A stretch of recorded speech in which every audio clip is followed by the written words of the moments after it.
बहुत अच्छे, वाह वाह।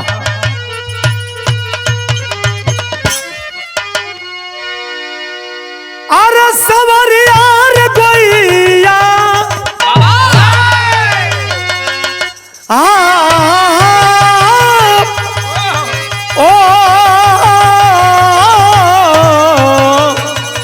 भोले बाबा जोगिया ओ मोरे राम।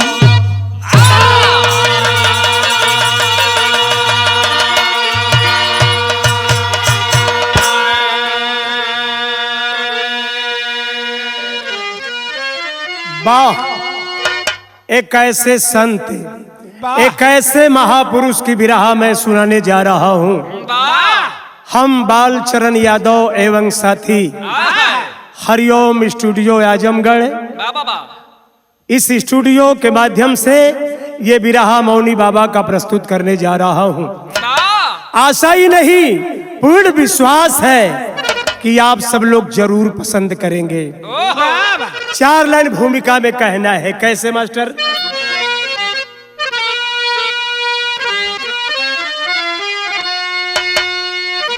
धर्म विज्ञान है जन्म से मृत्यु का,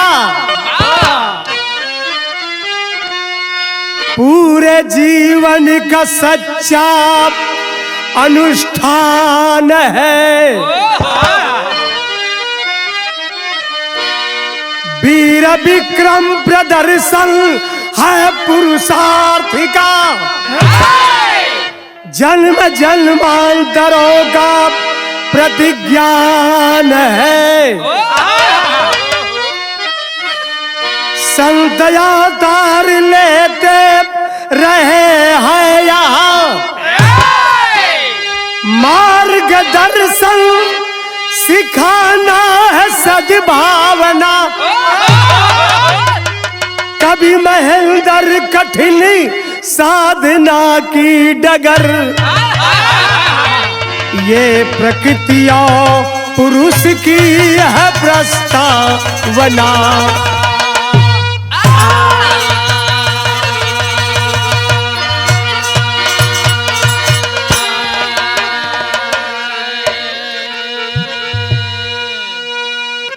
वाह, बारे हमारे कवि जी, बारे हमारे कवि जी महेंद्र कवि जी क्या लिखे हैं। कवि महेंद्र कठिन साधना की डगर, ये प्रकृति और पुरुष की है प्रस्तावना। एठे गजल हो मास्टर। अरे वाह,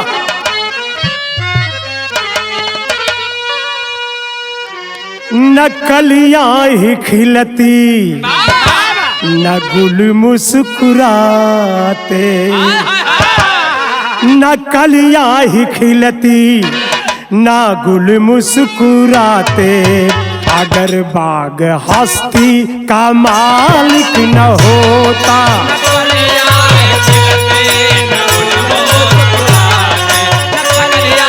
खिलती न गुल मुस्कुराते, अगर बाग हस्ती का मालिक न होता।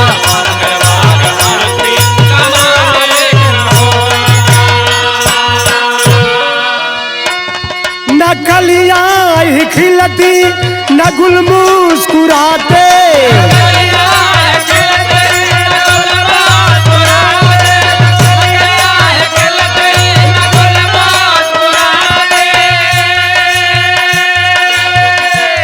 अरे अगर बाग हस्ती का मालिक न होता। ये सब है मेरे कमली वाले का सदका,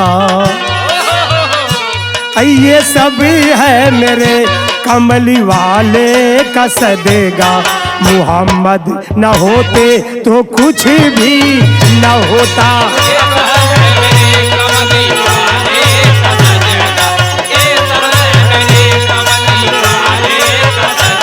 अरे मुहम्मद न होते तो कुछ भी न होता।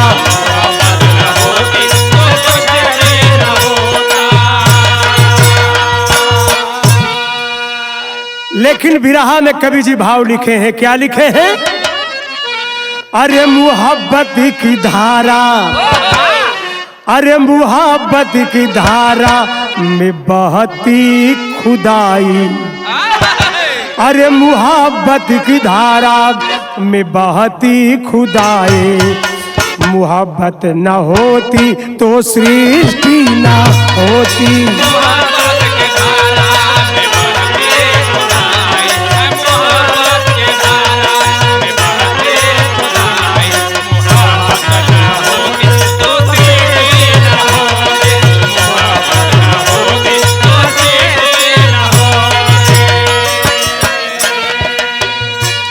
अरे मोहब्बत की धारा में बहती खुदाई,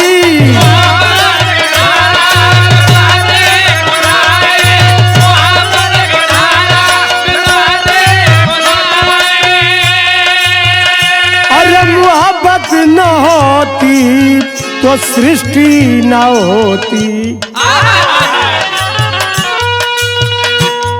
अरे दिखाई न देता हमें वह करिश्मा, दिखाई न देता हमें वह करिश्मा, नजरे इनायत की दृष्टि न होती।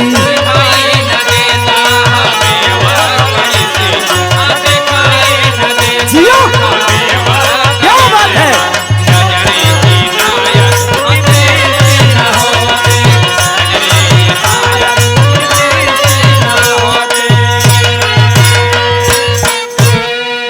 एजे से कहानी का शुरुआत है। नजम है मास्टर।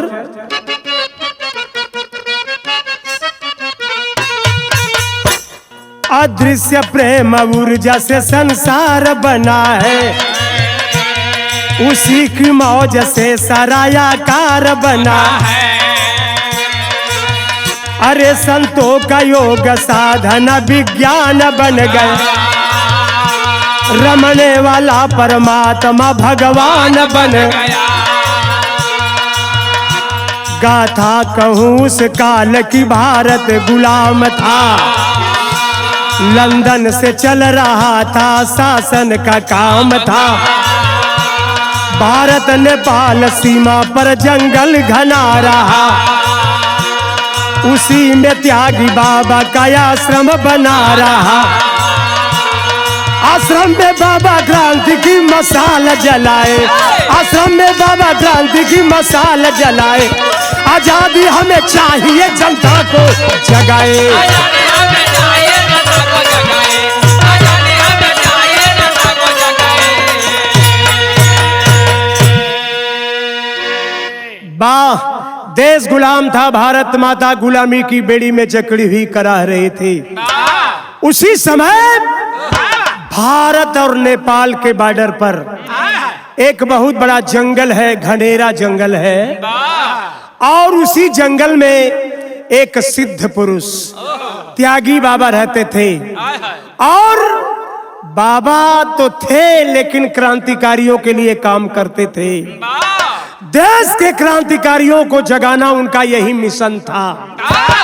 ए भैया, क्रांतिकारी लोग बड़ी संख्या में आकर के बाबा के पास वहां शरण लेते थे। एक दिन की बात है, होता है क्या मास्टर भाव?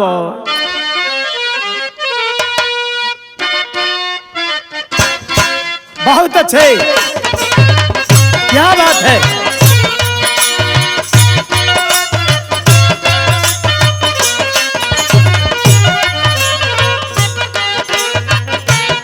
आए हाय, बहुत अच्छे। यह तर्ज हो बारे भोजपुरी। अरे अखिया से अखिया मिलल तब प्यार हो गई, अखिया से अखिया मिलल तब प्यार हो गई, अखिया से अखिया मिलल तब प्यार हो गई। अरे मुस्कियों कर दिल के हमरा पार हो गई,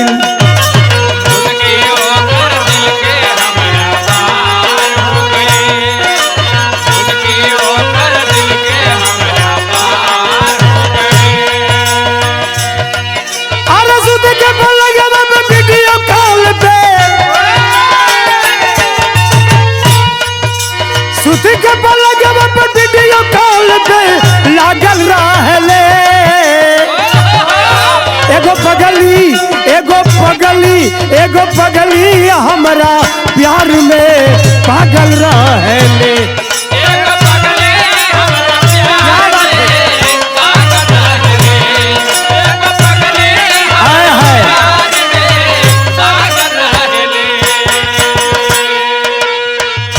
लेकिन बड़ी संख्या में क्रांतिकारी लोग आते हैं बाबा त्यागी बाबा के पास।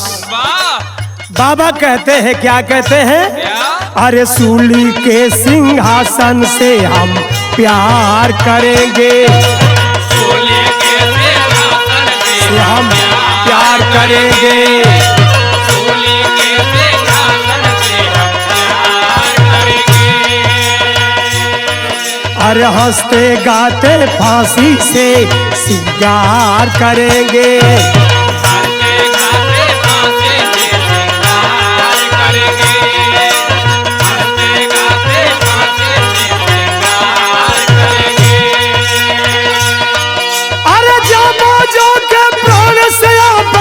प्यास बुझावेले। अरे जामो जो के प्राण से अपन प्यास बुझावेले। एगो दुलही ललकी स्याही से इतिहास लिखावेले।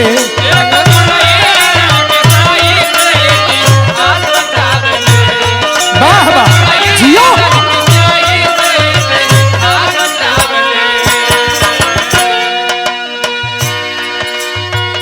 पिंजरे का पंछी,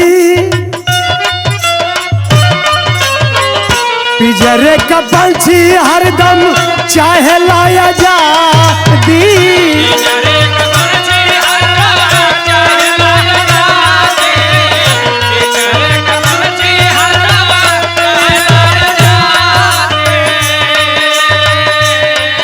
अरे लूट के लंदन ले जा ले सारा सोना चांदी।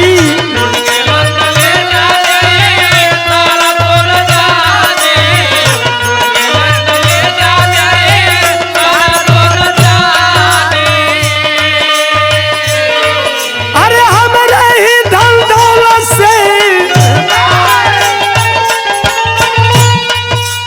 हमारे ही धन दौलत से रास रचावेले। एगो दुलही ललकी स्याही से इतिहास लिखावे।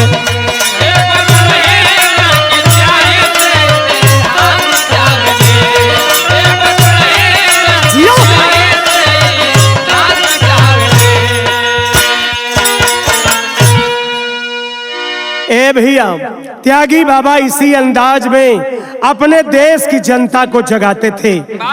अपने अर्थपूर्ण और ओजस्वी भाषण से त्यागी बाबा युवा साथियों को अपने आश्रम में अनायास ही खींच लाते। बाबा देश के नौजवानों को जगा रहे हैं। लेकिन और के आवत रहलो आश्रम में बाबू? कहना हो तर्ज बदल गई।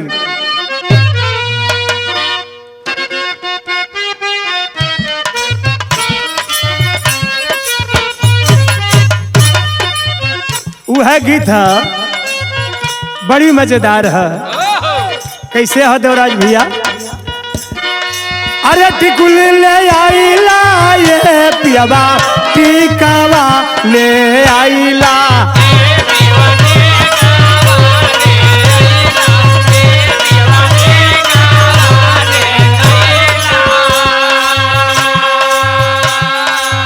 टिकुल ले आईला ये पियावा टिकावा ले आईला।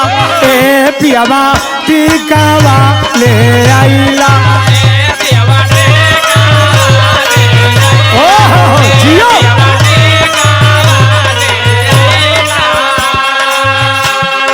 काहे नाली आईला पिया हो चूड़ी हारी यरकी।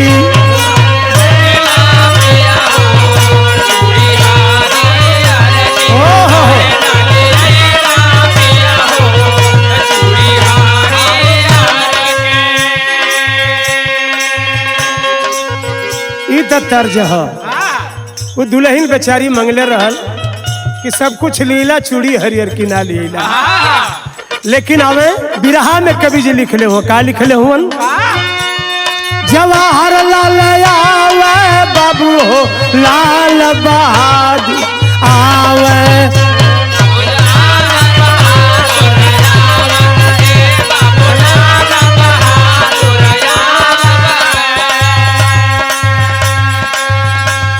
जवाहर लाल आवे बाबू हो लाल बहादुर आवे,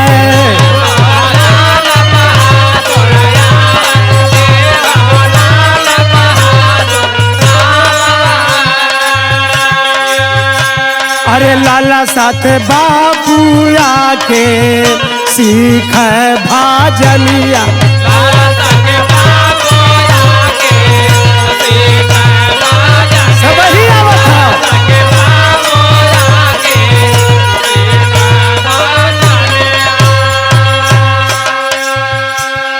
ए भैया जवाहरलाल नेहरू, लाल बहादुर शास्त्री, बापूजी, राष्ट्रपिता महात्मा गांधी, ये सभी लोग त्यागी बाबा के पास पहुंचते हैं और उनसे बात करते हैं देश कैसे चलेगा, इन अंग्रेजों को कैसे भगाना है। और के पहुंचल भैया, अरे राम प्रसाद बिसल मिल आए, भगत सिंह आजाद को लाए,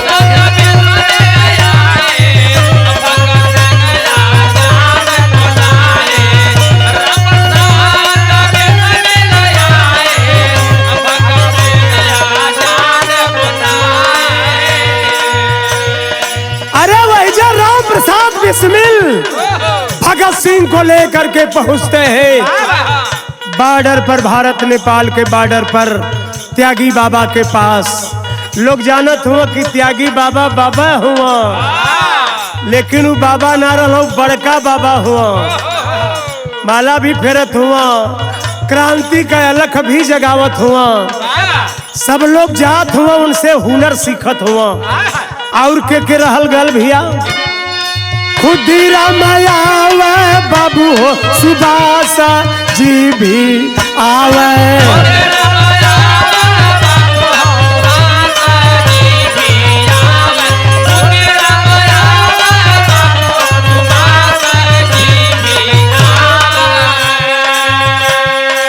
एरिया के लोग गवाया के, एरिया के लोग गवाया के सीख भाजनिया,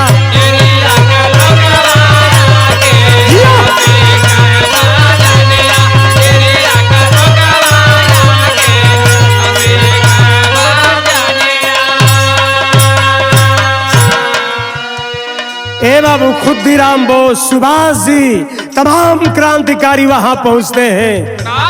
नरम दल का गरम दल का दोनों लोग पहुंचे हैं। ए भैया गांव घर क्षेत्र के लोग भी त्यागी बाबा का दर्शन करते हैं और त्यागी बाबा क्रांति का मशाल जलाते हैं, कहते हैं कि क्या देख रहे हो, देश के लिए तैयार हो जाओ।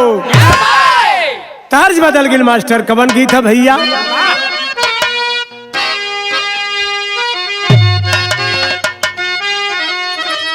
हाय हाय हाय हाय हाय हाय, अरे हमरे उस्ताद वाली है भैया, है जिया, अरे चढ़ता फागुना, अरे जिया जारी गई लो,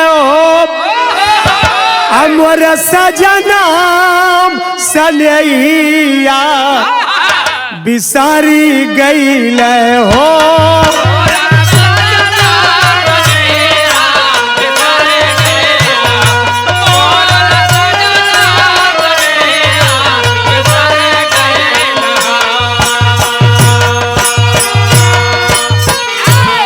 लेकिन बिरहा में हो भाव का है भैया,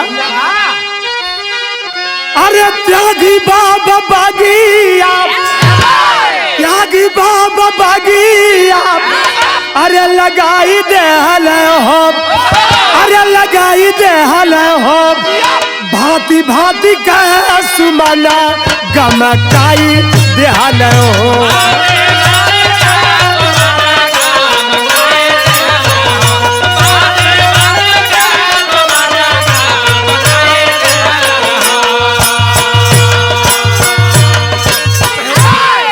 अरे गांधी जी नरम दल कह कर आगू आए। क्या बात है?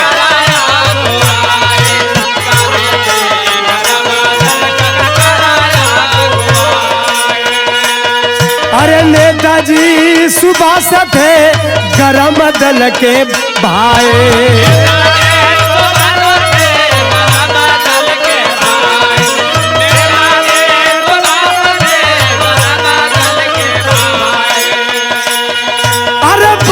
बिपिलो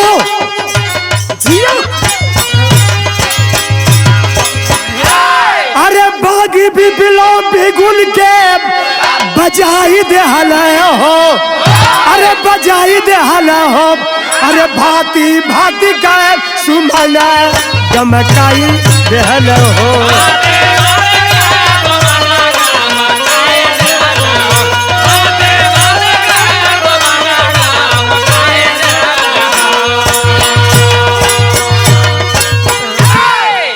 बाबा के पास गरम दल और नरम दल दोनों दल के लोग वहां पहुंच रहे हैं और उनसे सीख रहे हैं। यहां टेरी का भाव लगल मास्टर। अरे गागर में आखिर छेद हो गया। अरे मोर राम। अरे गागर में आखिर छेद हो गया। अरे पंछी बिना पंख उड़ गया शून्य सागर में। जियो पंछी बिना पंख उड़ गया शून्य सागर में। गागर में आखिर छेद हो गया। यहाँ भाव लिखा है, कवि जी लिखे हैं कि प्रियवर कुछ कर्म करो ऐसा।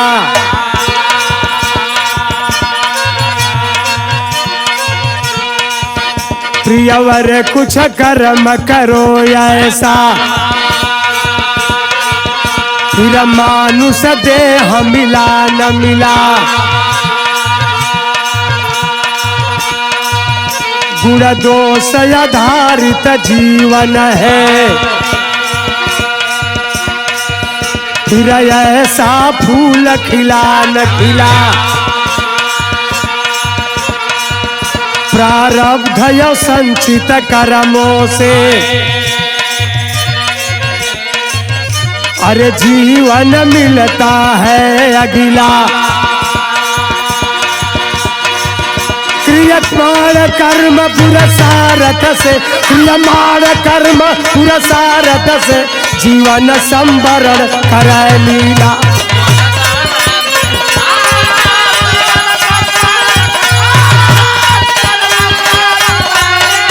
जीवन संवरण करे लीला।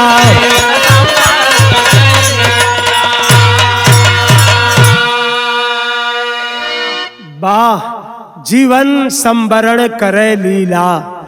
क्या भाव हमारे कवि जी लिखे हैं। लेकिन यह एक गीत बदलल, कहानी भी आगे बढ़ल। भैल का मास्टर कहना है,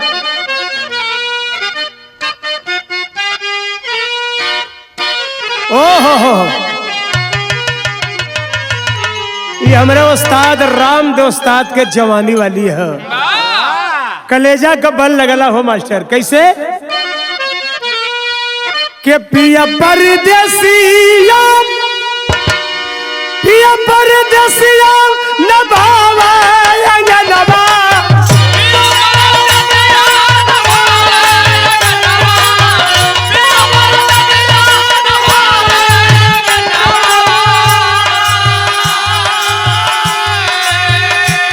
अरे बिरही बनल भाव से जारी। अरे मोरी उड़ी उड़ी जाले आचरिया। उड़ी उड़ी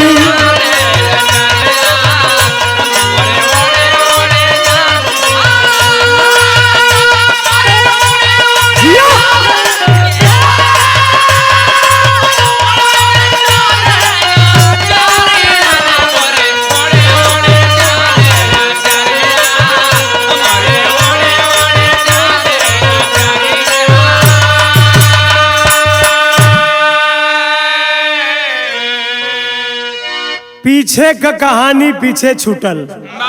अब आगे देखा का भयल, वही त्यागी बाबा नेपाल वाला का भइल पुनर्जन्म होता है। आज जन्म भल तो कहाँ भल मास्टर? त्यागी बाबा जाकर आजमगढ़ जन्म ले।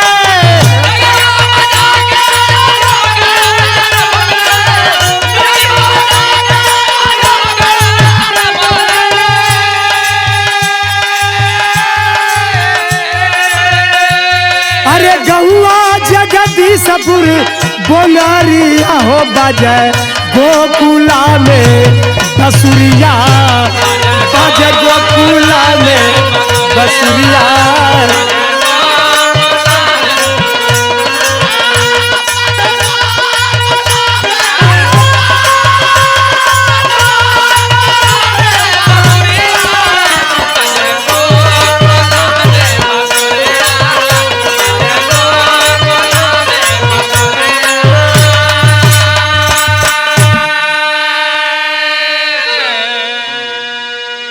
वही त्यागी बाबा का पुनर्जन्म होता है आजमगढ़ जनपद में।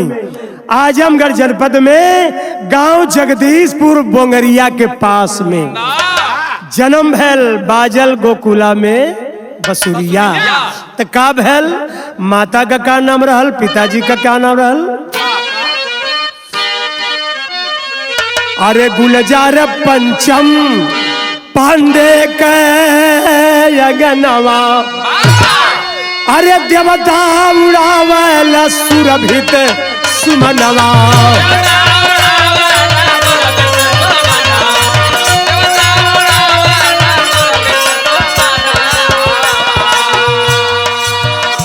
वाह, पंचम पांडे के अंगना में बाहर आ गई माई चंद्रमा देवी, एकदम खुशी से झूमत है।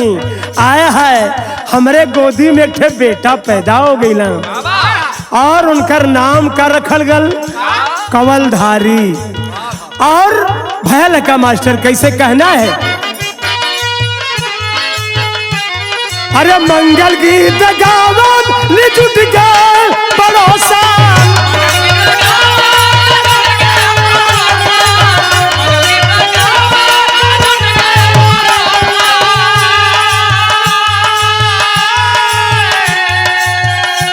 अरे बबुआ का गुज खिलाफ कारिया हो बजे गोकुला में बसुरिया।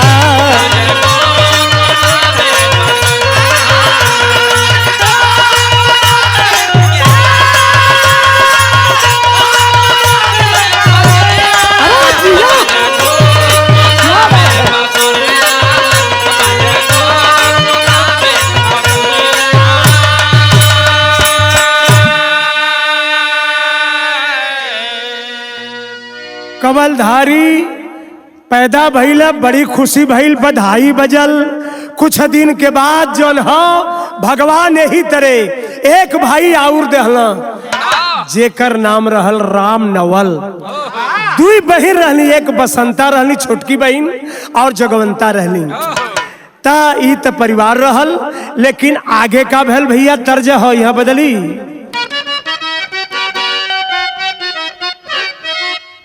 हाय हाय हाय हाय, तर्ज बड़ी बेजोड़ है। अरे मोरे पीछा वारा बाप, मोरे पीछा वारा बाप। अरे एक छिछली गुड़ू महाराजावा, महाराजावा रे। अरे फूलावा फूलला कचा नार महाराजावा रे।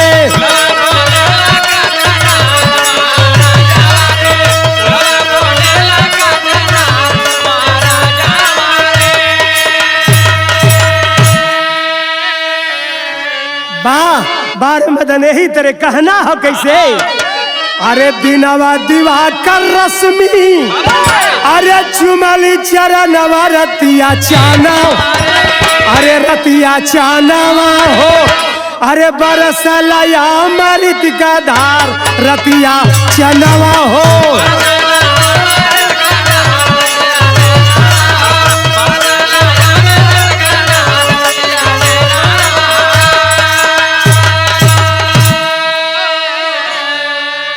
अरे बाबू माई माने कवलधारी के ललनवा रतिया चानवा रतिया चानवा।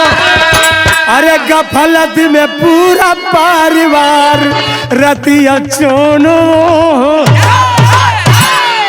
आया है। कवलधारी का प्यार दुलार होए लगल। यही तरह से चारों बच्चन के लड़की लड़कन के दुलार प्यार होए लगल, लाड प्यार होए लगल, पले लगलन। लेकिन ये हर बचपना बड़ा नटखट से बीतल। कवलधारी के मन नहीं लगा था, मन तय इनकर भगवान के भक्ति में जाता। एक बात और कवि जी लिखे हुए कैसे भैया, अरे धीरे धीरे बढ़े कवलधारी का गिया नवाब रतिया चाना।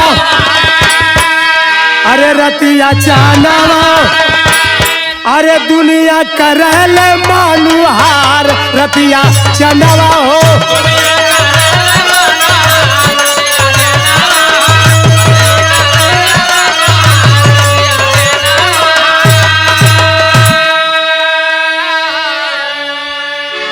चारों तरफ खुशी का माहौल है, समय बीत रहा है। देवराज भैया समय बीता था, अब जब समय बीता लगल तो एक दुनू है दिन आ गयल। तर्ज बदल गई, कवन तर्ज है मास्टर?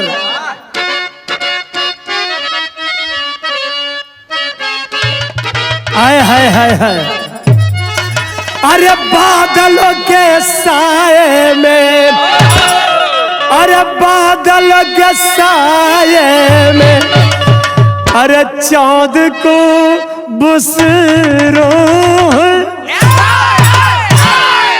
यह हो ये तर्ज हो, लेकिन गाना में लिखले हुए कैसे?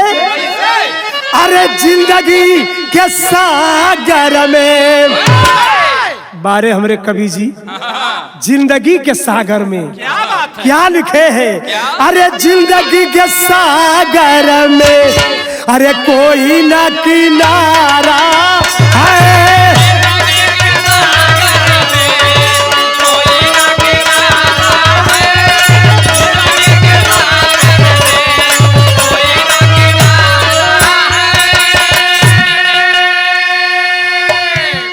अरे जिंदगी के सागर में कोई ना किनारा है। कामना के लहरों में, कामना के लहरों में, अरे काल रूपी धारा है।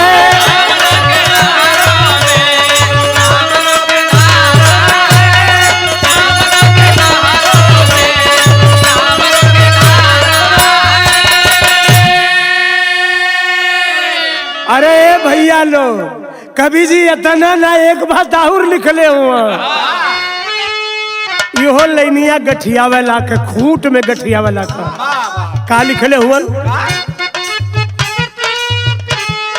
अरे बैठ गया जो तट पे उसका हाथ खाली है।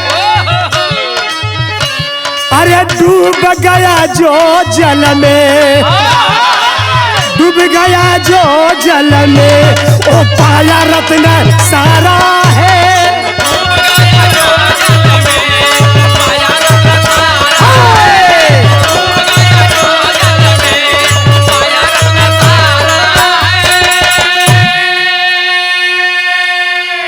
वाह, कितना साधारण शब्दन में कितना ऊंची बात कवि जी लिखले वन कि बैठले से कुछ ना मिली, बैठ गया जो तट पे उसका हाथ खाली है। और डूब गया जो जल में वो पाया रत्न सारा है। बारे कवि जी पूरा हीरा निकाल के रख दिले हुआ। आखिरकार कहानी हमार आगे बढ़ल, बात वहां तक पहुंचल के कवलधारी पांडे का मन नहीं लगा था, काम धंधा में मन ना लगा था, भक्ति भजन में मन जात था, भगवान के भक्ति में। आखिरकार भैल का मास्टर कहना है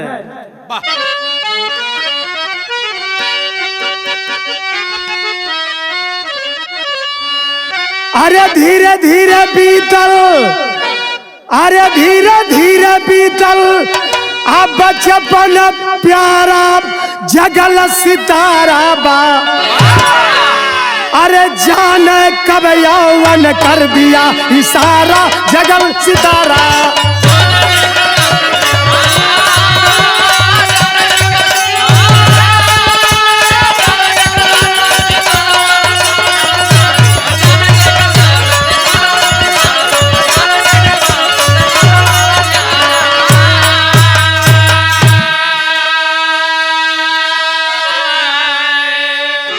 अरे कवलधारी 18 साल में गईले कटिहार हो, अपाइट मैन की ड्यूटी पर रखी रेलवे सरकार हो।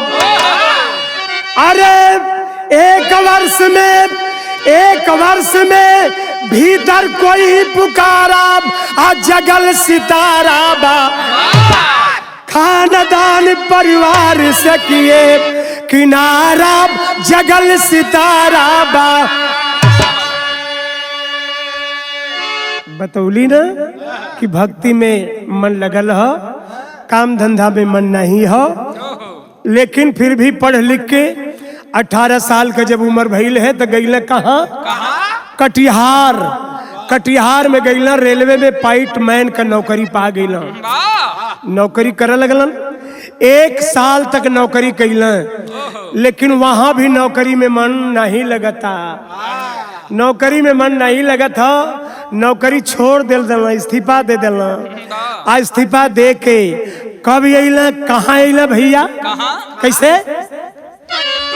अरे 1946 में आ गईला भवरा जौनपुर हो। हवा भी मन लागल नहीं, लौटे लेकर नूर हो। अरे गांव कमहरिया में मिल गया सहारा जगल सितारा।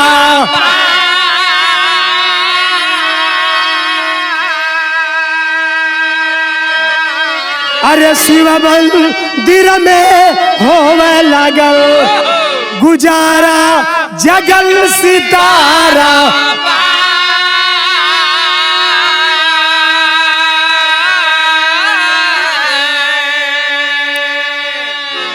नौकरी से इस्तीफा दे के 1946 में अइला घरे। आ जब घरे अइला 3-4 दिन घरे रहला, आ वहां से कहाँ गइला? जौनपुर भंवरा गांव, वहां गईला। आ वहां जब गईलन है ता अब पूरी तरह से मन जन हो एकदम भजन भाव भक्ति भजन में रम गयल। भंवरा गांव गईलन, 3-4 दिन वहां भी रहल, वहां भी मन ना लगल। वहां से फिर आ गए घरे। उनके समझ में ना आवत है कि हम का करी, आना जाना यहाँ वहां लगल हो। आ घरे अइला, आ घरवा से फिर कहाँ गईला भैया? के गांव कमहरिया में मिलल सहारा जगल सितारा बा। शिव मंदिर में होए लगल गुजारा। कमहरिया गांव पहुंचलन और एक भोले बाबा का मंदिर था, वही मंदिरवे में रहे लगना, समय बितावे लगना। लोग उनके पास सुबह शाम आवे, भजन भाव होके, पूजा पाठ होके, प्रसाद लोगन के बांटे। और एक भैया हो दिन भर में शाम के एक वक्त के रोटी खाएं, 24 घंटा में एक बार। लेकिन एक बात और कवि जी अंतरा में लिखे हैं, कैसे?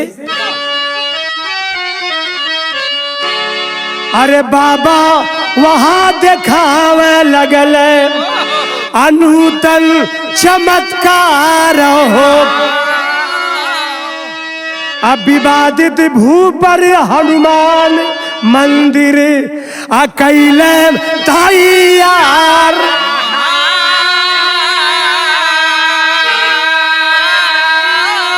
अरे भक्त वृंद के अलग भीड़ अपार जगल सितार।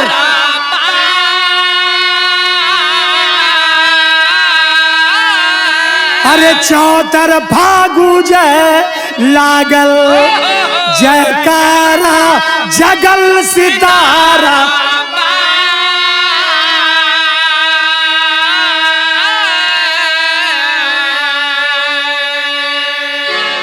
वही गांव में शिव मंदिर में रह लगला। रहत रहत एक दिन का बात हो, एक जमीन रहल, विवादित जमीन रहल, दो भाई का झगड़ा रहल, लफड़ा रहल। दोनों भाई पहुंचला हाँ गुरु जी के पास, बाबा के पास। कवलधारी बाबा से अपन बात बतावत हुआ। बाबा बोला ना कोनो बात कहे के हो तो के लिख के, पेन से लिखे, कागज पे लिखे और लिख के अपन बात कहें। ए भैया मौनी बाबा हो गल रहलन, लेकिन दोनों भाई लोगों से कहला, दोनों भाई से कहला कि तुम लोग झगड़ा कर रहे हो, एक काम करो कि ये जमीन छोड़ दो, ये गांव समाज को छोड़ दो और इस पर मैं मंदिर बनवाऊंगा। दोनों भाई हट जाओ। तो दोनों हट गए। हनुमान जी का मंदिर बाबा वहां पर बनवा दिए। आज जब बनवा देना तो रंगत आ गई, बाहर आ गई। ए भैया खुशी का आनंद, खुशी का माहौल दौड़ पड़ता है वहां पर। चारों तरफ खुशहाली है, खुशहाली। शिव मंदिर तो है, हनुमानों जी का मंदिर हो गया। अब आगे का भैल मास्टर कहना है।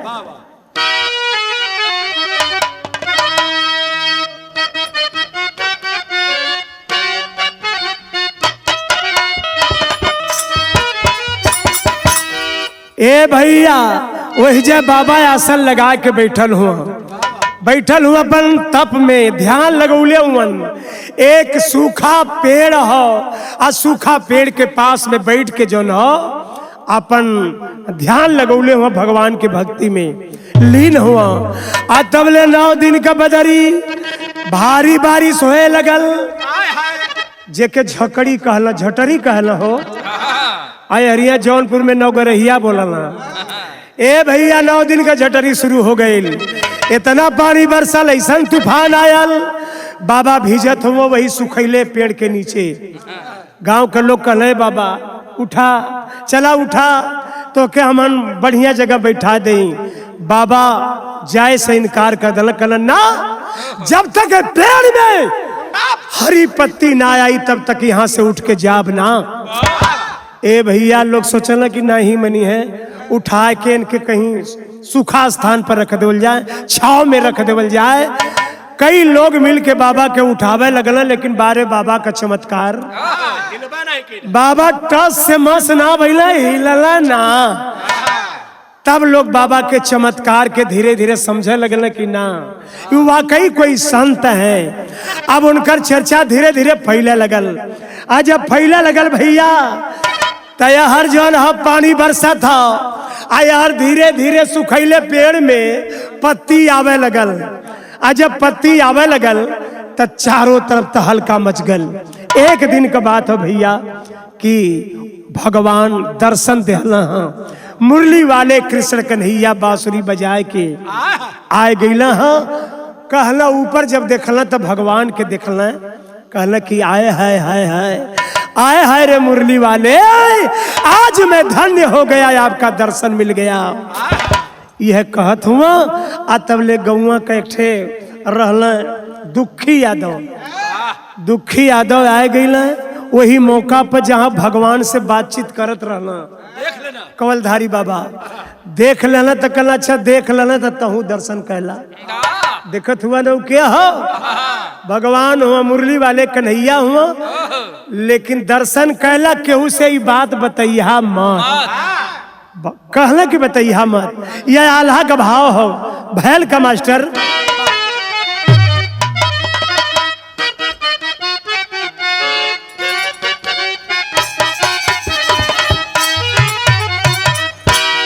अरे धैर्यवान संत मौनी अब बाबा साधु जोगिया बाबो,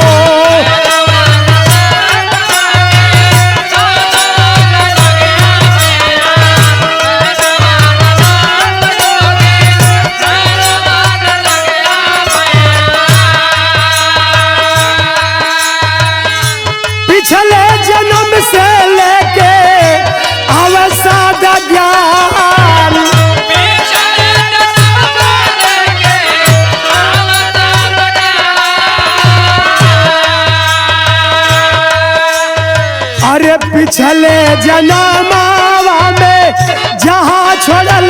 देहिया बाबो।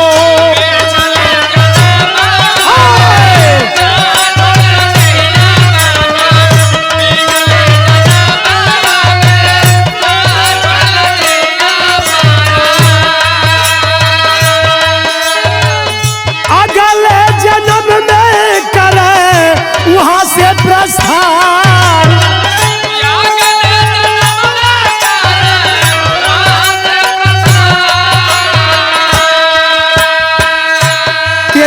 सितंबर सन 81 वाला दिनवा बाबो।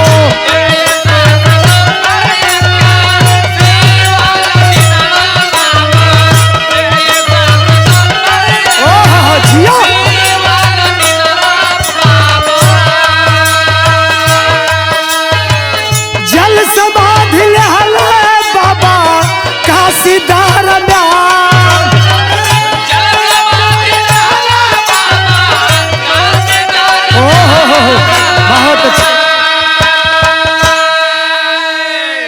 मौनी बाबा कागज पर लिख कर दिए कि मैं 23 सितंबर 1981 को काशी में सिंधिया घाट पर जल समाधि लूंगा। 23 सितंबर 1981 को दोपहर 2:45 पर रविवार के दिन बाबा समाधि ले लिए बनारस में सिंधिया घाट पर। मौनी बाबा के जल समाधि में निम्नलिखित गणमान्य लोग उपस्थित थे। वैसे तो हजारों लोग उपस्थित थे, लेकिन मुख्य रूप से कौन कौन थे? सम्मानित लोगों में, मानिंद लोगों में छविनाथ सिंह एसडीएम लालगंज, सुरेंद्र बहादुर सिंह पुलिस अधीक्षक तरवा महराजपुर, पारस सिंह कमहरिया, राम वृक्ष सिंह, पलटू सेठ, ऐसे ऐसे लोग हैं। हजारों की संख्या में लोग बनारस लेकर के पहुंचते और बाबा को रविवार का दिन था 23 सितंबर 1981 को दोपहर 2:45 पर जल समाधि ले लिए। आज जब ले लिए तो यह सदर अला का भाव रही मास्टर।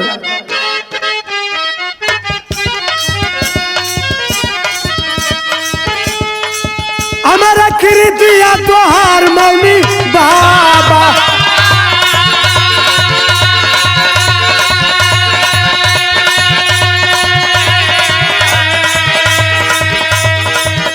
अरे आज भी पूरा वाला सब कर अरमान।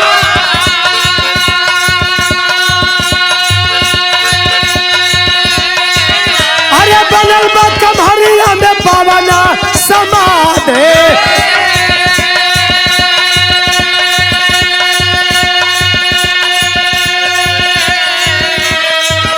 अरे भगतन का लगन कतार श्रीमा।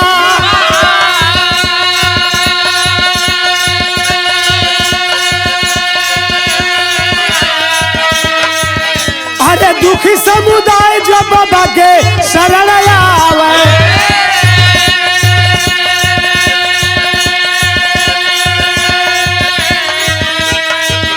अरे वो कर दुख दूर होला छड़ में सुजा।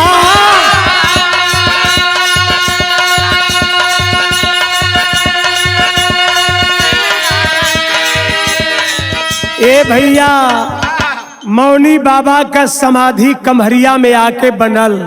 आप बनल इतना भव्य, इतना दिव्य मंदिर बनल कि क्षेत्र का दूर दराज का लोग, आसपास का लोग, हिंदुस्तान के कोने कोने से मौनी बाबा का दर्शन करने के लिए लोग चल करके आते हैं और दर्शन करते हैं, अपने को धन्य मानते हैं।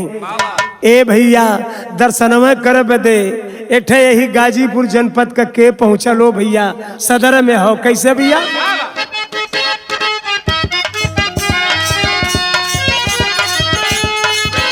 अरे खेतापुर या दरिया जिला गाजीपुर बा गौवा।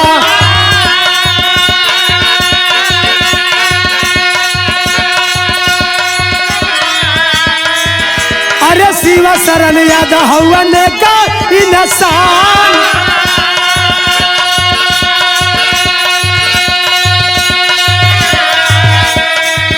अरे अरे मौसी मौसा जेकर या सधीरा पूरा रहाल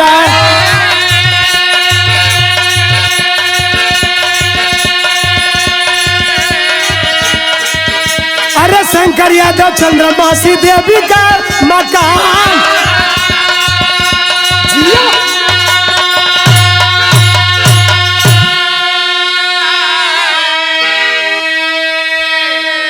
ए भैया खेता पुरटरिया जिला गाजीपुर से शिव शरण यादव पहुंचते हैं अपने मौसा मौसी के घर।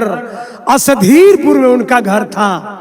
आज जब गैलन त अपन दुख कहला हम मौसा मौसी से कि बाबू हमार बाबू जोन ह कहत हुआ कि बचवा तो हम लोग बड़ हो गईला, पढ़ लिख के बड़ा हो गईला, अब तू कोनो काम धंधा करा। मौसी राय देहली की अरे नौकरी करल चाहत हुआ, काम धंधा खोजल चाहत हुआ तो जा तनी एक बार हमरे कहले मौनी बाबा का दर्शन कैला तो हर दिन दशा बदल जाई। गैलन ए भैया शिव शरण यादव गैलन आ जाके मौनी बाबा का दर्शन कैले। आज जब दर्शन कैले तो का भयल के दिन दशा बदलल भैया। मौसी ने शिव शरण को मौनी बाबा के महिमा का गुणगान कर उनको दर्शन करने के लिए कमरिया भेज दिया। शिव शरण जी दर्शन करके धन्य हो गए, उनके भाग्य का उदय हो गया। दिनों दिन शिव शरण धन धान्य से संपन्न हो गए और आज भी मौनी बाबा की कृपा उन पर बनी हुई है। कमरिया के पास रोशनपुर में शिव शरण जी का बनवाया हुआ संत मौनी बाबा एसएम आदर्श इंटर कॉलेज और degree college, girls degree college उस कमरिया में शिक्षण और प्रशिक्षण का कीर्तिमान स्थापित कर रहा है। बाबा का दर्शन कैले तकदीर बदल गई। आज जब तकदीर बदलल तो का भेल बारे शिव शरण यादव धन्य हुआ भैया, पढ़ लिख के एमएससी करके और बहुत बड़ा आदमी बनल हुआ। कैसे भैया का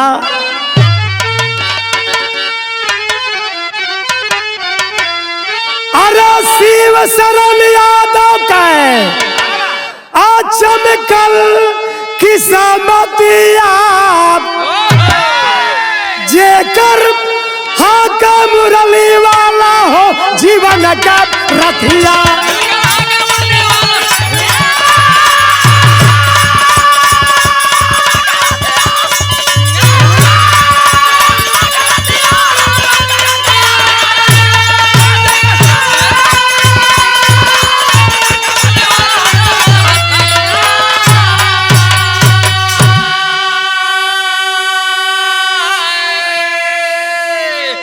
कवि जी हमार लिखले हुआ कि बाबा मौनी बाबा कैसन कृपा भइल शिव शरण यादव और उनके परिवार के ऊपर कि का भइल भैया, का रहला या का हो गइल।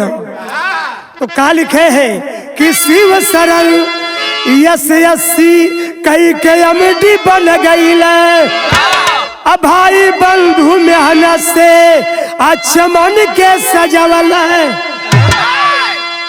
ए भैया एमएससी कई के एमडी बन गई और इसमें भाइयों का भी सहयोग रहा, लेकिन कई पीढ़ी बीत गई बा भैया। इनकर जानत हुआ कौने गोत्र का हो यादव हुआ, अत्रि गोत्र हो। और राम गुलाम यादव पहली पीढ़ी में, गोकुल यादव दूसरी पीढ़ी में, सरजू यादव तीसरी पीढ़ी में, मोहन यादव चौथी पीढ़ी में। मोहन यादव के 4 पुत्र और चारों पुत्र में के हो भैया कहना हो।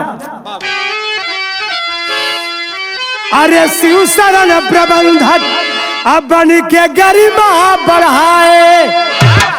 उजन डिग्री कॉलेज हो, इंटर कॉलेज हो, तो वो करी प्रबंधक हो।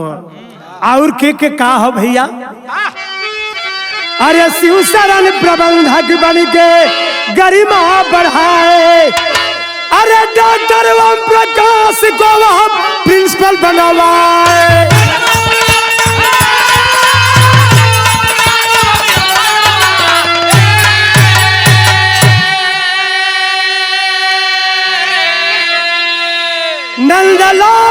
कोषाध्यक्ष के संहारे थातिया। शिव शरण सबसे बड़े जो कि प्रबंधक हैं और उनसे छोटे भाई हैं ओम प्रकाश यादव, बड़े ही तैसी हैं, बड़े प्रेमी हैं। और पहला मिलन तो ओम प्रकाश जी से ही हुआ, लेकिन अब भेंट दीदार थोड़ा कम होले। अब भेंट दीदार कैसे होते हो? शिव शरण यादव से ज्यादा रोजे रोज बात हो जाले। जो प्रबंधक है बॉम्बे में है, और तीसरा भाई के हो नंदलाल यादव जो कि कोषाध्यक्ष हैं। ए भैया और के हो? अरे हीरा लाल लेक्चरर अरविंद विभागाध्यक्ष हो। ए भैया उ प्रबंधक गुड़िया यादव मैनेजमेंट में दक्ष हो। चौथा भाई हीरालाल जो कि लेक्चरर है, और शिव शरण जी की एक बेटी है, एक लड़का है जिसका नाम है अरविंद यादव जो कि उस कॉलेज में विभागाध्यक्ष हैं, और उप प्रबंधक गुड़िया यादव मैनेजमेंट का काम में देखती हैं। लेकिन एक बात और कहना है, कैसे भैया?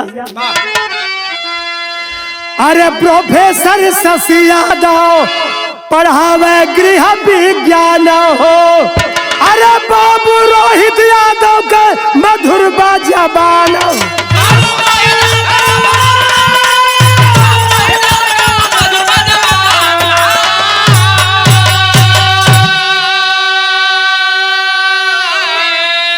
अरे मौनी बाबा से सब कर लागल बाप प्रीतिया, जेकर हाथ का मुरली वाला हो जीवन का रतिया।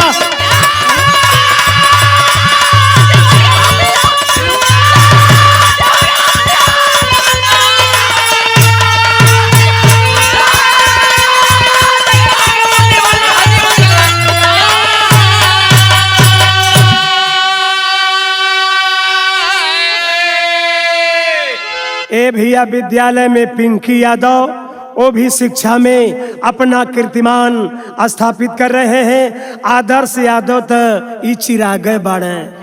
ए भैया घर का चिराग हुआ तो मेरे गाने का आखिरी भाव कहना है कैसे? गुरु बिहारी गुरु गणेश गुरु राम लाल मोर पावन, स्वर्ग चंद्रिका कवि नरेश का गीत सुहाव। अरे गागर में आखिर छेद हो गया, महेंद्र बाल चरण के रथिया पर नटनागर, गागर में आखिर छेद हो गया।